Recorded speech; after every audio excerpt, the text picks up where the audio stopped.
দক্ষিণ চব্বিশ পরগনার কাকদ্বীপ ইন্ডিয়ান ব্যাংকের মধ্যে এক পরিযায়ী শ্রমিকের ব্যাগ কেটে 90,000 টাকা হাতিয়ে নিয়েছে দুষ্কৃতীরা। এই ঘটনায় ব্যাংকের নিরাপত্তা ব্যবস্থা নিয়েই বড় সড় প্রশ্ন উঠেছে।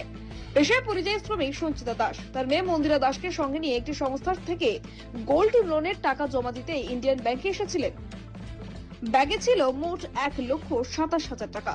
ব্যাংকের সিকিউরিটি গার্ডের সঙ্গে টাকা জমা দেওয়ার বিষয়ে কথা বলার পর গার্ড তাকে বাইরের এটিএম এ টাকা জমা দেওয়ার পরামর্শ দেয়।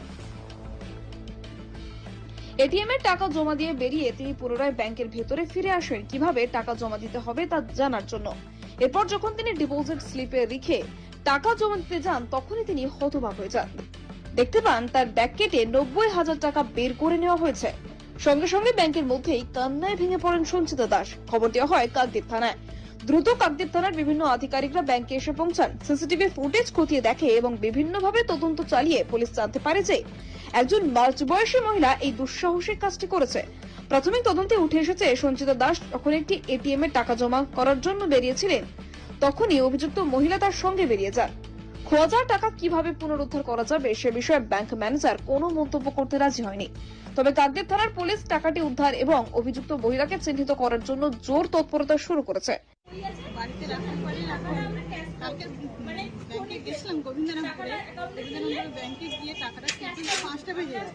5টা বেজে যাওয়ার জন্য আমরা গোল্ডনগুলো ছাড়াতে পারি না, তার জন্য বাড়িতে নিয়ে আসি যে টাকাটা নিয়ে এসে সারাক্ষণ ঘুমাতে হয় না, খুব টেনশন ছিলাম এতগুলো টাকা।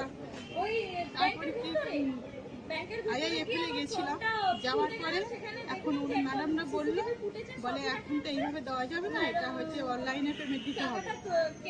অনলাইনে পেমেন্ট দিতে হবে বলছে, তখন মেয়ে তখন বলতে বলে মা তাহলে এখন কি করা যাবে।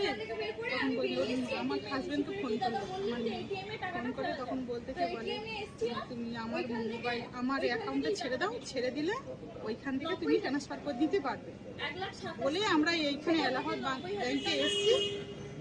ওটা আমার হাজবেন্ডের অ্যাকাউন্টে ট্রান্সফার করার জন্য টাকাটা যেহেতু আমি গোল্ডলোনে দিতে পারি, যেন গোল্ডলোনটা আমরা নিয়ে বাড়িতে যেতে পারি। খুব পরিশ্রমের টাকা আমাদের। মেয়ে একটা পড়াশোনা করে নার্সিং কলেজে কলকাতায়, তাই হচ্ছে মেয়েটাকে পড়াশোনা করার জন্য, ছেলে মেয়েকে পড়াশোনা করার জন্য আমরা আজকে বিদেশ যাচ্ছি। ওই মেয়ের জন্য ওই মাঝে বন্ধ টাকাটা ব্যাংকের ভিতরেই কাটলো। হ্যাঁ, টাকাটা ব্যাংকের ভিতরেই কেটেছে। আমি যতক্ষণ আমি আইআইএফএল থেকে যখন আমি এলাহাবাদে আসি ব্যাংকে আসি তখনই কিন্তু আমি আমার মেয়ের পিছনে আমি পুরো বডিগার্ড করে নিয়ে এসেছিলাম টাকাটা। আমি এসে দেখলাম ও টাকাটা ঠিক আছে। এসেছিলাম আমরা আইআইএফএল এ গোল্ড লোনের জন্য টাকা দিতে এসেছিলাম, সোনাটা সারানোর জন্য। আমাদের সোনাটা আজকে 2 বছর মতো বন্ধক দেওয়া আছে, সেই জন্য জমা দেওয়া ছিল, সেই জন্য আমরা টাকাটা ওখানে নিয়ে গেছিলাম। ওনারা বললেন যে